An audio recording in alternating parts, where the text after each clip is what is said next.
Bos-bosku, selamat pagi dari jauh. Aku ini kan sebenarnya karyawan kalian juga ya. Aku di sini cuma hanya sebagai toa lah bagi suara-suara dari bos-bosku yang ada di jauh di mata ya kan, tapi dekat banget di hati sama aku. Nah, bos, aku mau kasih update nih.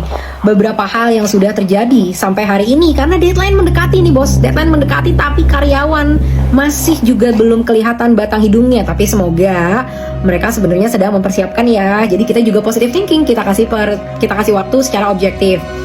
Satu, Partai Nasdem sudah membekukan tunjangan kepada kader-kader yang kemarin sempat dinonaktifkan. Ibu Sri Mulyani, Menteri Keuangan kita juga sudah mengumumkan bahwa nggak akan ada kenaikan pajak di tahun 2026. Yeay, hidup bosku. Nah, cuma Bu Sri Mulyani ada dua hal ya. Yang pertama, jangan sampai di 2025 dinaikin nanti, sama aja bohong. Yang kedua, Bu, jangan sampai BPJS juga naik ya, Bu. Nanti bosku murka. Kalau bosku murka kan kasihan dong, nanti ibu gimana kelanjutan hidupnya. Nah, tapi mana ini? Progres terhadap 17 tuntutan masih juga belum dilaksanakan, masih setengah-setengah, tapi semoga kalian sedang berjuang gitu ya. Nih ya, bagaikan ini adalah sedang mengerjakan skripsi. Kalian itu skripsinya udah dijokiin, dirisetin, ditulisin, kita yang rapat, kita yang bikin alignment, kita yang bikin desain, kita yang bikin transparan di website, kita yang bikin semuanya tuh. Nah, udah skripsinya dijokiin, kalian tinggal gerak aja mencapai apa tuntutan yang kita kasih gitu. Ada karyawan kita satu ini ya, memang bener-bener nih. Nah, oke. Bos akan kasih, bukan aku ya, bos sebenarnya kan sudah menyampaikan kalian kepada aku, bos akan kasih coaching lah. Kadang-kadang memang karyawan tuh perlu di coaching. Kalian ini ya punya beberapa low hanging fruit. Low hanging fruit adalah apa-apa yang sebenarnya mudah untuk dicapai dengan effort yang tidak terlalu besar.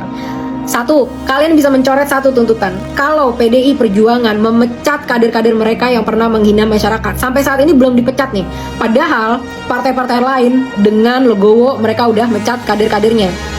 Ini nggak bisa tercontreng sampai PDIP mecat kader-kader mereka. Dan kalau sampai enggak, teman-teman dari partai lain, Nasdem, Golkar, Partai Amanat Nasional, kalian mau nih ada kolega kalian yang gabut begini, makan gaji buta? Ini literally makan gaji buta sekarang, udah digaji, dimakan, tapi nggak dikerjain. Mereka ini nih yang lagi menghambat progres dari tuntutan rakyat. PDIP, kalian tuh sedang mempertaruhkan elektabilitas kalian di tahun 2029.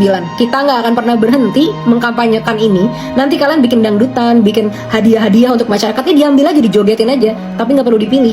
Karena kayak begini nih kelambatan cara bekerjanya, nggak punya solidaritas, tidak mendengarkan aspirasi dari masyarakat yang lain.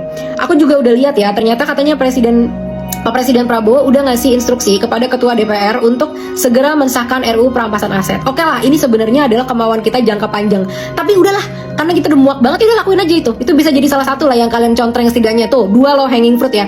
RUU perampasan aset sudah bertahun-tahun Bapak Mahfud dan juga rekan-rekan di KPK memperjuangkan ini. Jadi udah ada draftnya, udah diobrolin malang melintang, malah lagi disuruh untuk minta lobbynya sama ketua partai ya kan. Itu tinggal disahkan aja. Tuh udah dua tuh low hanging fruit, pecat dari PDIP. Yang kedua adalah sahkan perampasan aset. Loh, kalau dipikir-pikir kok ini biangnya PDIP lagi nih ya yang menghambat nih ya. Apa bener nih mereka sebenarnya mewakili aspirasi rakyat? Jadi kuciwa hati bos di sini. Baik, Kak Salsa, terima kasih buat hari ini. Obrolan ini mantap sekali ya. Seru dari banget, A sampai Z. menginspirasi banget juga loh nih Kak Salsa sosoknya. Luar biasa. Iya, dan Kak Salsa ini yang paling penting juga pastinya obrolan kita hari ini didengar ya Kak Salsa sama pemerintah, dan perubahan itu segera terlaksana ya Kak Amin. Salsa ya. Betul. Amin. Merdeka. Merdeka. Transformasi, reformasi, dan empati ya. Itu motonya. Wow. Transformasi, reformasi, dan empati. Transformasi. Wow, udah lupa loh. Transformasi, reformasi, dan juga empati. Wah, luar biasa. Oke, kalau begitu thank you Kak Salsa buat waktunya hari ini. Kita akan sama-sama ketemu lagi ya kayak nanti di lain waktu kesempatan, dan harapannya di waktu kesempatan kita ketemu suasana sudah lebih baik. Sudah lebih baik. Kondisinya sudah lebih baik dan Amin. kondusif. Terima kasih Kak Salsa. Sukses terus Kak. Sukses terus kalian. Semangat Kompas TV.